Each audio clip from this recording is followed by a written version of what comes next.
Hi everyone. Today I would like to talk about the last part of the Communication 101 semester.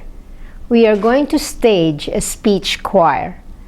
A speech choir is when everyone talks at the same time, as if there's only one person talking.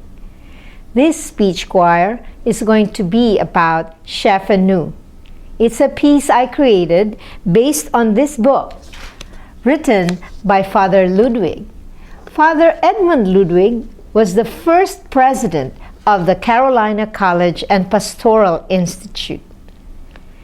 And this was also translated into Chuukese by the late San Theo Soni, the first academic director of CCPI.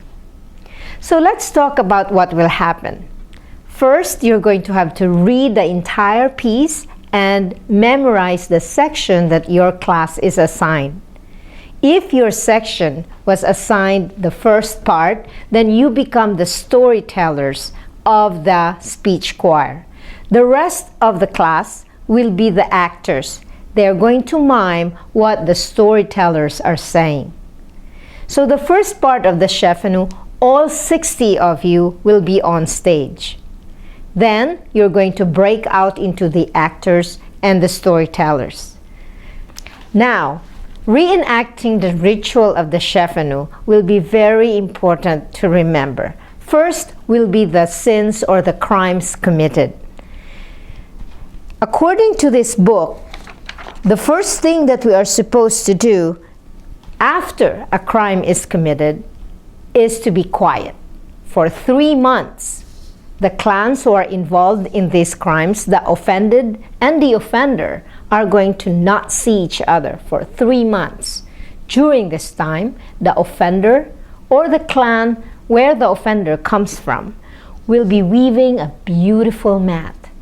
This mat will be a gift to the offended family. During these 3 months, they also pray and think about the disrespect that has been committed. The plan is to publicly embarrass yourself by going to the offended family's home to ask for forgiveness. So the next step, and the storytellers are going to tell the story, is to offer this mat to the offended party. After 3 months, we are going to dramatize and tell the story of these clans' walk to the home of the offended party. There, they are going to spread and lay out their mat. Then, the offenders are going to sit on one side of the mat, waiting for the arrival of the family. If they come out and sit down beside them on the other side of the mat, that is a good sign. In the middle of the mat will be husked and unhusked coconuts. According to this book by Father Ludwig, husked coconuts means that your heart is still closed.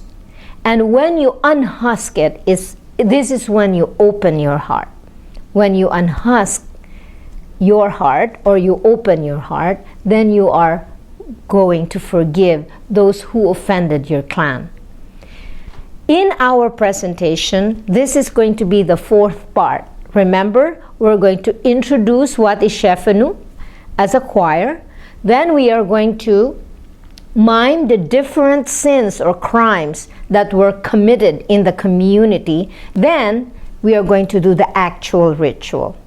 So the mat is spread out, the family sits on one side, the coconuts are laid in the middle, and then the family comes down to sit on the other side. This ritual heals relationships and brings peace and unity to the community. For our speech choir, all the classes will end the presentation in a chorus. So everybody will memorize the same lines, and you're all going to stand up and end the story together. Remember, we will have 4 weeks after spring break to do this work. The first week is to read and memorize and plan what you're going to do. The second week is to practice your mime of the conflicts that you have chosen. The third is the actual practice of the ritual, and the fourth week will be spent with all the classes doing this all together. That is the overview for the production of Cheefenu, We Wait for God, the speech choir. Thank you.